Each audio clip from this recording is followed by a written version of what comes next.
allowed, nor is flash photography. We are joined now by Alabama State student athletes Amar Knox and CJ Hines. At this time, we will take questions for the student athletes. Please raise your hand, and we will bring you a microphone. And also, please identify which student athlete your question is referred to. Second row on the right, please.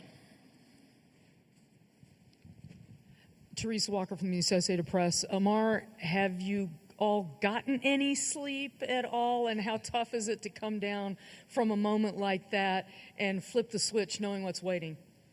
We got to the hotel a little late. It was about like 1:15 when we got there. But our coaches let us get a proper rest. We woke up. I got a lot of energy right now. I'm really excited. So I got enough sleep. Second row on the right. Adam Cole with the Montgomery Advertiser. Amar, if you could just, I know you probably already talked about it, but could you just walk me through that last play of that game last night and just what you're seeing and what's going through your head in that moment? In that moment, I know we had to get the ball down to our most athletic player on the team to get us a three, but I've been in that situation plenty of times where I knew that everybody's hands will get on the ball and it's just somebody has to find the basketball and score it. And fortunately, the ball was in my hand and I made the layup. Third row on the right. Cameron Drummond with the Lexington Herald-Leader. Amar, another question for you. I guess, what's the reaction kind of been like after that happened last night in terms of messages, like social media? Just can you put into perspective what the last kind of, 12, 16 hours have been like for you? It's been incredible. I have so many people come to support and telling me that they proud of me and everything, and it just feels amazing. And I want to have more games like that. Like it was an incredible moment. Third row right here on the left. For CJ, but either of you guys could answer. You guys played at Auburn last season. What do y'all remember about that game? That game, it was a good game last year. We played them, I believe it was right before Christmas, and we didn't get the outcome we wanted. I remember us losing, but I'm just excited for the opportunity we got tomorrow to play them again. So. Second row on the right. Adam Cole, Montgomery Advertiser. If I could, for both of you guys, last night was first NCAA tournament win in the program's history, and I think it notched the first 21 seasons since I want to say it's like 2009, if I'm right. But just for both of you guys, what does it mean to be a part of such a historic season for this program? It means a lot to me. Coming from an NAI to a D1, I dreamed of being in this moment, playing in March Madness, and making history for Alabama State. 21 season, winning swag. It's a blessing to be here right now, and I'm just thankful. Yeah, we gotta thank God for it. Without Him, we weren't gonna be able to achieve these goals that we are being able to achieve, and it's just a great group of guys that came together and just had one goal, and that's to win. And so far, that's what we've been doing, and I'm proud of all of them. Third row on the left here. Peter Radicus from AL.com. I know neither of y'all are from the state, but is there anything, special or, kind of cool about playing an in-state opponent in the school that's, about 45 minutes away from campus? I would just say it feels like kind of like an in-state rival just because it's so close. Two Alabama teams facing off, so it means a lot to us just because from two teams from the state of Alabama. Yeah, what he said. Both teams from Alabama, and then for us to be going against the number one seed, it's going to be an incredible opportunity to play against them. Back row here on the right. Yeah, CJ, Ben Baby with ESPN. You have such a short turnaround. You have to face the number one seed. What's the prep like, knowing the task at hand, and how do y'all go about trying to prep for such a big opponent coming off, a first four game? The prep really doesn't change. We stick to what we do, like film, practice, treatment, whatever we do. So just because we're playing the number one team, we're really not changing anything. We're just going to go out there, compete, fight, and give it our all. Second row right here. Teresa Walker, Associated Press. How much does Coach Madlock kind of help set that tone? You know, that it doesn't matter that you guys are a SWAC program, this is SEC, seeds, et cetera. Just the ability of that fight and competitiveness, that mentality, I guess. How much does he infuse in that provides confidence when you're going against the number 1 overall seed? Yeah, Coach Matlock, he does a great job encouraging us, just pushing us to be great, be dogs, just be fearless on the court. And that helped us, helped the team. We fed off of that, and we were just able to win and be hungry. So, yeah. Yeah, Coach Matlock, he definitely installed that into us. Even when he was playing, he was a dog on the court as well, and it's kind of just like rubbed off on us. And we just come to fight every single day, no matter who we play, and just try to do whatever it takes to win the game. Any other questions? Great. Thanks, gentlemen. We appreciate your time. Thank you. Thank you.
Yes.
Coach.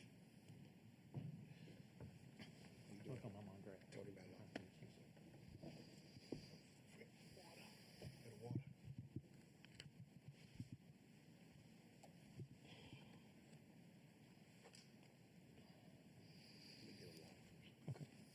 We've got time anyway.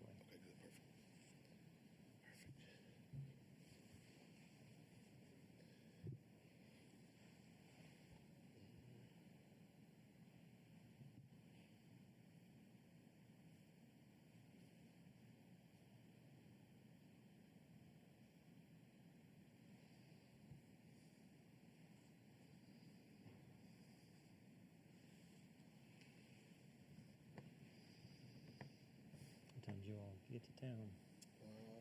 Maybe 12-ish, somewhere around there.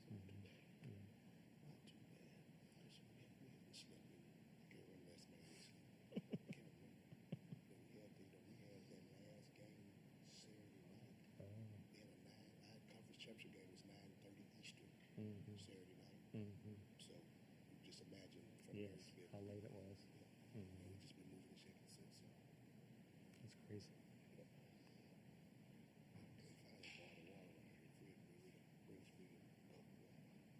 Yeah, I'm going to have one of these things. Here it comes.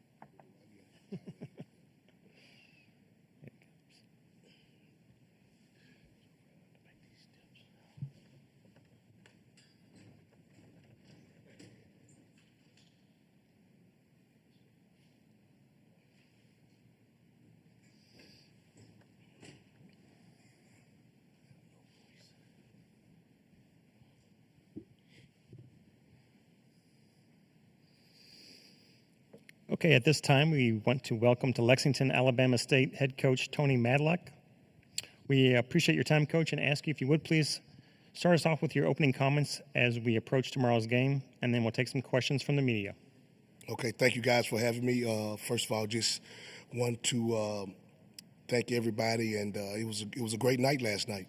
It's March Madness. So we're excited to be here. We know we're playing a great team in Auburn, and excited about the opportunity.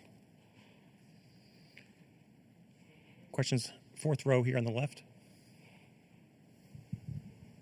Tony Phillip Marshall from Auburn Undercover. Good to see you again. Good to see you, Phil.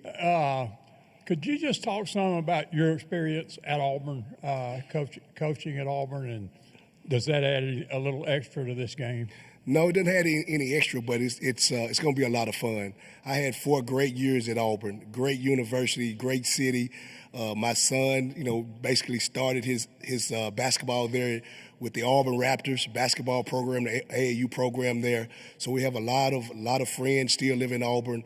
I'm only 40 minutes down the road now in Montgomery. So no, it's going to be a lot of fun. Auburn is always going to be a special place for me. Third row on the right, please. Cameron Drummond with the Lexington Herald Leader. Tony, I know you talked about this a little bit, I think, last night and on the postgame interview, but just to help notch Alabama State's first ever NCAA tournament win and to do it with such a dramatic final play, I guess, has that sunk in yet? And just what has the last, 16 or so hours been in terms of people reaching out to you and just the general fanfare and excitement that comes with something like that? Oh, it's so exciting.